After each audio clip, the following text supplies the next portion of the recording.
The nursing home in Millwood smells like boiled vegetables and institutional disinfectant. The same smell every nursing home has, like they are all purchasing from the same supply catalog of necessary sadness. I am checking the walk-in cooler temps when my phone buzzes, a number I do not recognize with a 609 area code.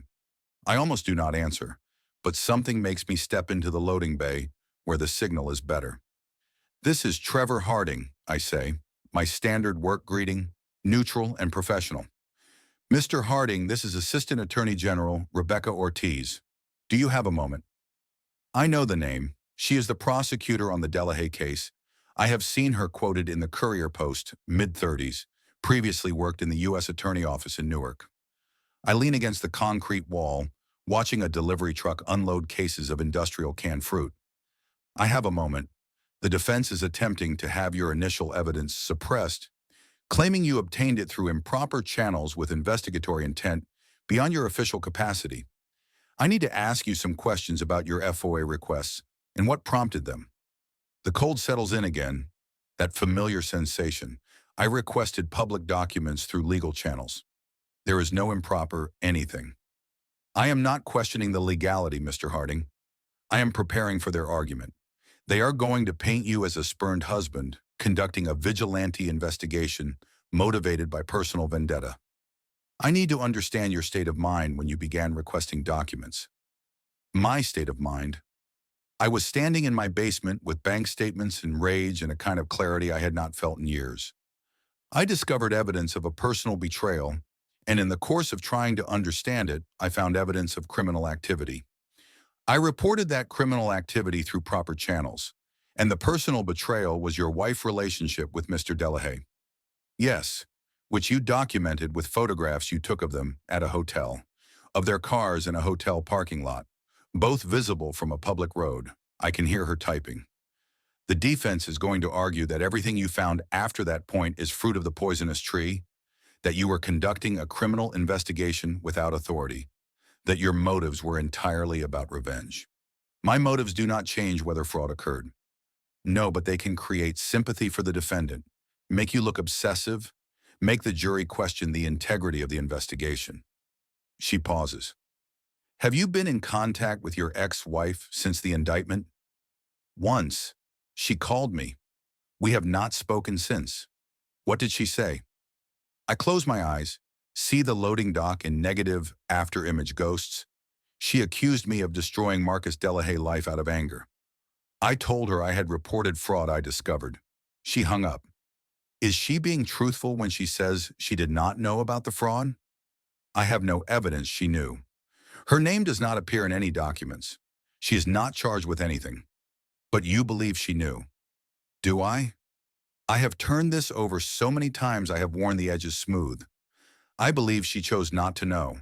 I believe she enjoyed the benefits of being with someone powerful without asking where that power came from. But belief is not evidence. No, Rebecca Ortiz says quietly, it is not. She asked me a few more questions about dates and documents, about when I brought the case to Howard Chen, about Danny involvement. I answer everything truthfully because I always answer everything truthfully. It is the only way I know how to operate.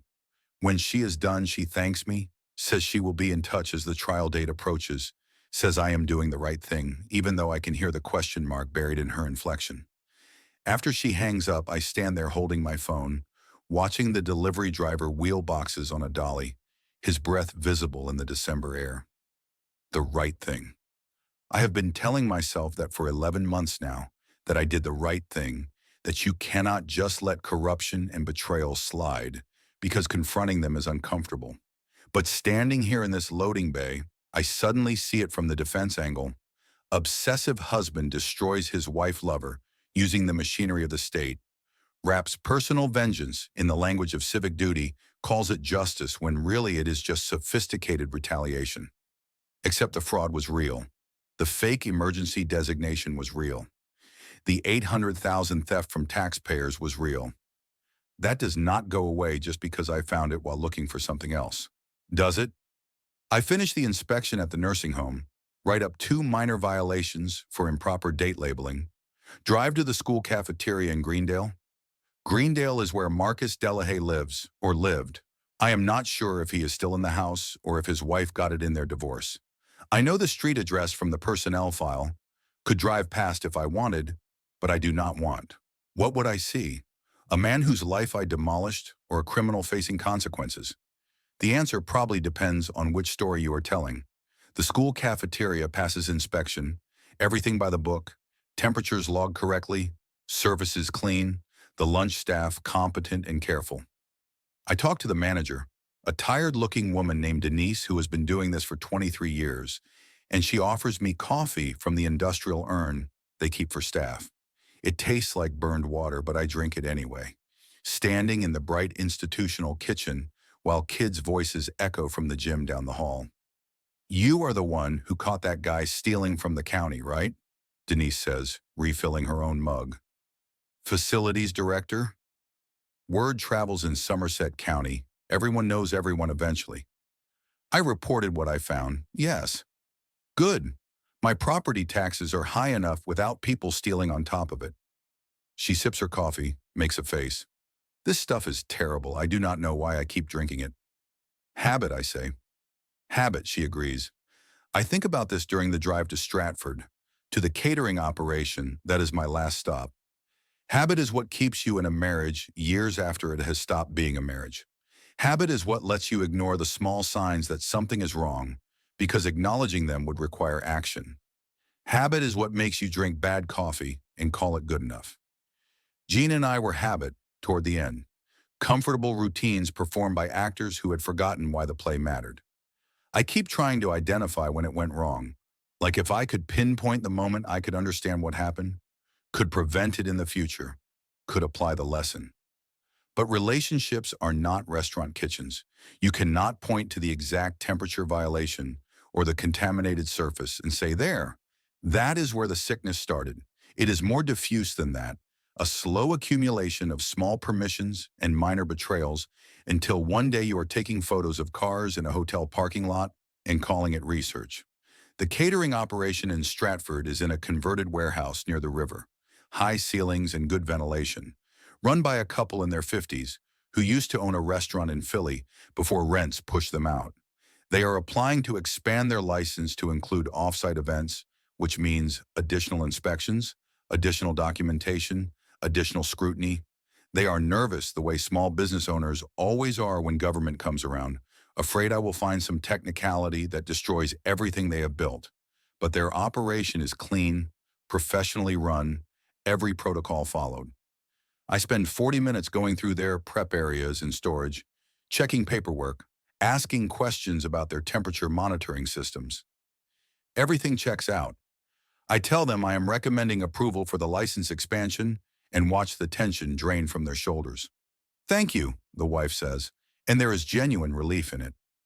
We were worried. You hear stories about inspectors who, she stops, recalibrates. We just appreciate that you were fair. Fair. I turn the word over driving home, past the courthouse where the envelope still sits on my dashboard, past the exit for the Blue Heron Inn, past all the landmarks of the last year unraveling. Was I fair? I applied the same investigative rigor to Marcus Delahaye that I would apply to a restaurant, followed the evidence where it led, reported violations I discovered.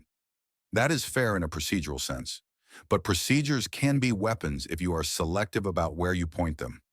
I did not investigate Gina's supervisor with the same intensity, did not dig into every county contract looking for fraud, did not dedicate 8 weeks of my life to exposing corruption in departments that had not touched my marriage. I investigated Marcus Delahaye because he was sleeping with my wife, and I kept investigating until I found something that would hurt him. The fact that what I found was real does not change why I was looking. My apartment in Laurel Springs is quiet when I get home, 1 bedroom and a kitchen that still does not feel like mine 6 months after moving in. I have not hung pictures, have not painted, have not done any of the things that turn a space into a home. It is just a place I sleep between inspections, a way station I am passing through to somewhere I have not identified yet. I heat up leftover Chinese food and eat it standing at the counter the way Gina used to, scrolling through my phone without seeing what is on it. There is an email from Sharon Vess, my divorce attorney, saying the final papers are recorded, the house proceeds are deposited, everything is officially concluded. There is a message from Danny asking if I have heard from the AG office. There is a reminder about my next therapy session on Thursday. Thursday, I spent so many months hating Thursdays, knowing what they meant, what was happening while I sat in my office, or conducted inspections, or pretended everything was normal. Now Thursday is just therapy day, just another square on the calendar, defanged and ordinary. I should feel relieved that it is over. The divorce finalized, the case moving toward trial, all the machinery I set in motion grinding toward conclusion. But I just feel tired, the kind of tired that sleep does not fix. I eat the Chinese food without tasting it and think about Gina in Pennsylvania, starting over with new co-workers who do not know about Marcus Delahaye, building a life from pieces I shattered. Does she hate me? Does she understand why I did it? Does it matter? The envelope is still in my truck. I should throw it away, burn it, let it go. But I will probably keep it, keep checking the court docket, keep following the case until Marcus Delahaye is sentenced or acquitted, until the story reaches whatever ending it reaches. Not because I need revenge anymore, but because I need conclusion, need to see the system work all the way through, need to confirm that consequences are real. Martin the therapist would say I am avoiding dealing with my feelings by focusing on the external narrative, that I am using the trial as a way to not think about my own culpability in the marriage failure. He is probably right. When he asks how I contributed to the situation that led to Gina affair, I get defensive, say it does not matter what I did wrong, because what she did was worse. But late at night in this apartment that is not home, I can admit that I stopped being present years before she stopped being faithful, that I turned into a man who inspected refrigerators with more attention than he paid his wife, that whatever grief she was carrying after her mother died I met with silence and emotional absence. That does not excuse the affair. It does not excuse the betrayal or the months of lies. But it contextualizes it in ways that make me complicit, and complicity is harder to sit with than righteous anger. The trial is scheduled for March 15th. Rebecca Ortiz says they are confident in the case, that Patricia Keene testimony will be damning, that the documentary evidence is overwhelming. I will probably have to testify about the initial discovery, about what prompted me to request the FOIA documents. I will sit in that witness box and tell the truth, the whole truth, nothing but the truth, and the defense attorney will try to paint me as an obsessive husband who weaponized the legal system against his wife lover. The jury will decide what narrative they believe, mine or his, vindication or vendetta.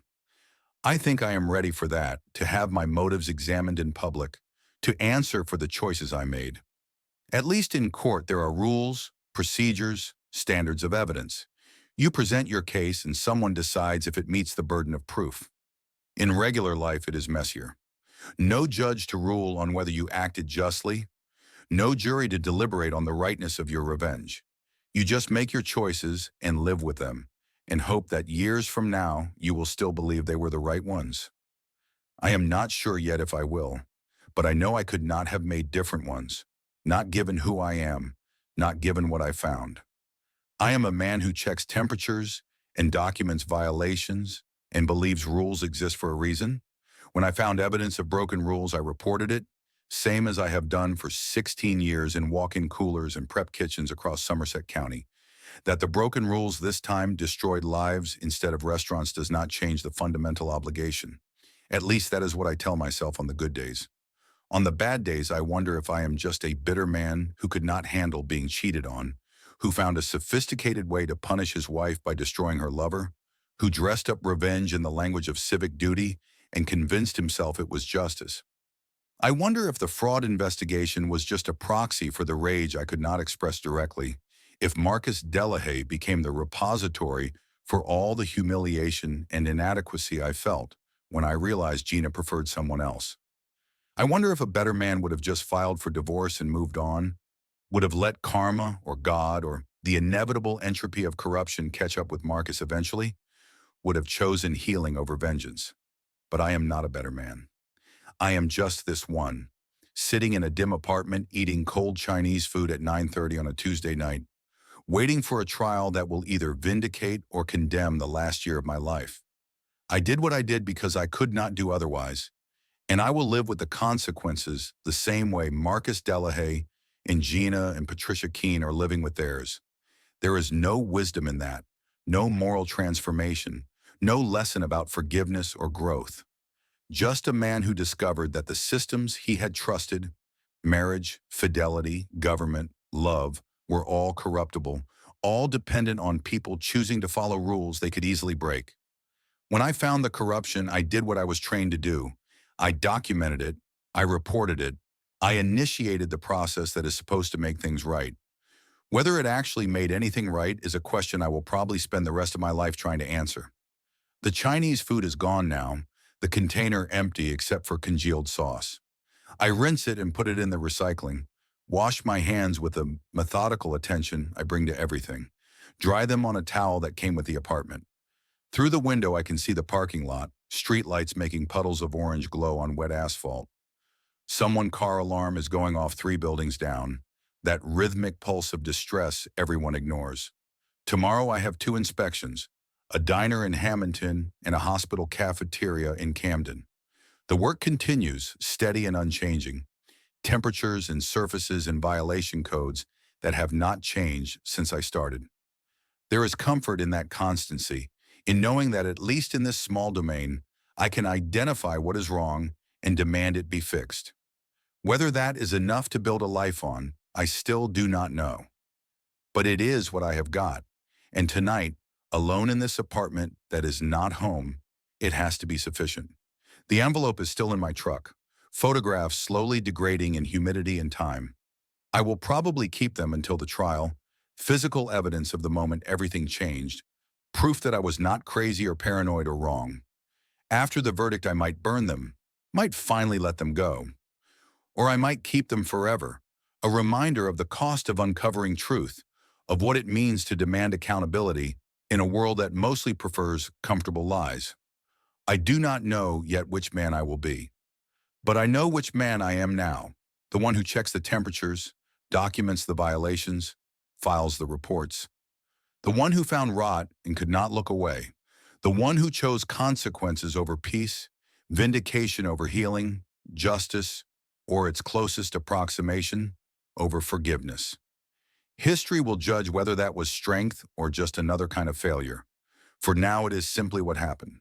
The sum of choices I made when faced with betrayal and corruption. The accounting of a man who inspected his own life with the same rigor he had always applied to other people's kitchens, and found it wanting in ways he still does not know how to fix.